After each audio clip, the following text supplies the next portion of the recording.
তফসিল ঘোষণার সময় নিয়ে আলোচনা চলছে বলে জানিয়েছেন নির্বাচন কমিশনার সচিব আক্তার হোসেন।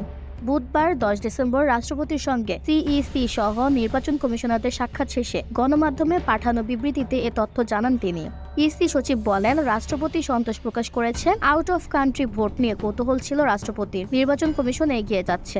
অর্থবহ নির্বাচনের জন্য ওনার তরফ থেকে সর্বোচ্চ সহযোগিতা থাকবে। তিনি বলেন, বিকেল 4টায় ভাষণ রেকর্ড করা হবে। এখন সার্বিক আলোচনা চলছে কখন ঘোষণা করা হবে। 2 ঘন্টা পর আরেকটা আপডেট পাবেন। এর আগে ত্রয়োদশ জাতীয় সংসদ নির্বাচন ও গণভোটের রাষ্ট্রপতি মোহাম্মদ শাহাবুদ্দিনের সঙ্গে সাক্ষাৎ করেন এএমএম নাসির উদ্দিন নেতৃত্বাধীন নির্বাচন কমিশন প্রতিনিধি দল। বুধবার 10 ডিসেম্বর দুপুর 12:30টায় প্রধান নির্বাচন কমিশনারের নেতৃত্বাধীন 5 সদস্যের প্রতিনিধি দল রাষ্ট্রপতির সঙ্গে সাক্ষাৎ করেন এবং সাক্ষাৎ শেষে তারা বেরিয়ে যান 2টায়। রেওয়াজ অনুযায়ী তফসিল ঘোষণার আগে সব ধরনের প্রস্তুতি অবহিত করা হয় রাষ্ট্রপতিকে। এরপর সিইসি বিটিভি বেতারে ভাষণের মাধ্যম ভোটের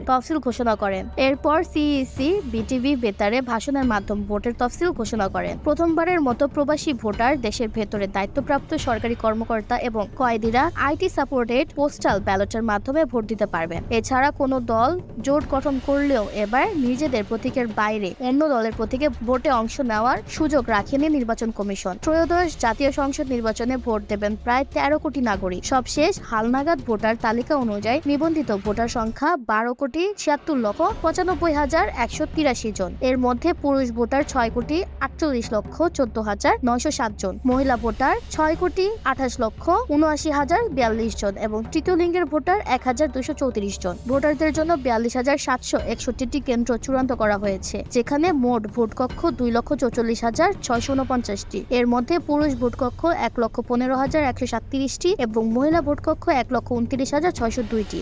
2 নির্বাচনের ভোট একসঙ্গে হওয়ায় গোপন কক্ষের সংখ্যা বাড়তে পারে। এবার ভোট গ্রহণ হবে সকাল 7:30 থেকে 4:30 পর্যন্ত। ইসরাত জাহান, আজাদ ডেস্ক।